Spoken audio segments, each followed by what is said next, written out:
आज मो सहित एमती गोटे घटना घटी मैं केवे भावी नथी। हेलो भाई मैंने आपन केमिति अछंते देखंतु मु इवनिंग टाइम रे जणक मैरिज रे आसीची तो कहा मैरिज होची कोठी होची और मैरिज केमिति होची आपन को देखिबे लास्ट पर्यंत देखंतु। फाइनली हमें पहुंची गलु जो मैरिज रे तो एबे हमर रिलेटिव भाई को मैरिज अछि तो तांकर देखंतु ये आसिलानी कन्या तो तांको सहित बाघर हबो तो आज बहुत खुशी भी अछि। ता सहित आज मंदिर तांको घर पाखर मंदिर रे तो बाघर होची देखंतु एटा मंदिर रो व्यूटा तो ये समस्त बसते बैक साइड देखते यहाँ मंदिर अच्छे तो ये इवनिंग टाइम ये बाहर होची तो चलते देखा बाहर केमी चलती तो कौ प्रोसेस रोचे तो देखते यहाँ जो शला कहते भाईर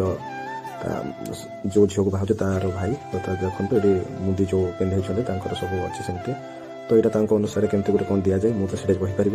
तो देखते यहाँ पान और गुआ देकी ड्रेस दौरान तो कौन गोटे कहीकि दौरान देखते ये हाथ गंठी पड़गला अवश्य पाखापाखि बाहर सर मुहूर्त आसला तो हाथ गंठी पड़ज तो देखिए कौन आसी किए हाथ गंठी आसी खोलुची आ कौन हो देखते फाइनाली हाथ गंठी ही पड़गला देखो ये जो मैरिज कर बहुत मैंने स्माइल कर बहुत हैप्पी भी अच्छे लगे मत तो देखते ये आसिक हाथ गंठी है खोला हो बोधे भौणी बड़ भौणी हो झीवर तो हाथ गंठी खोला हो फाइनाल देखते दी जनकर व्यू तो मैरिज जो दी जन हो पाखापाखि बस देखते केमती मत कमेंट देखते ये माल चेंज हो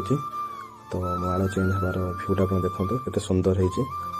देखते ये जो मेन जिनसा जोटा थाए आमर ओडिया परंपरार सिंदूर पिंधेबाटा जो परंपरा मैंने कह गले स्वामी स्त्री पाखापाखि हो गला अलरेडी बाहर खत्म हो गला पाखापाखि राति एवं 8टा पाखापाखि बाजिगला तो बाहर वो डेरी रे स्टार्ट होती तो देखते ये खई पोड़ा हो जो परंपरा अच्छी पुराणा समय परंपरा देखते दी जनकर भ्यू मैरिज पर दी जनकर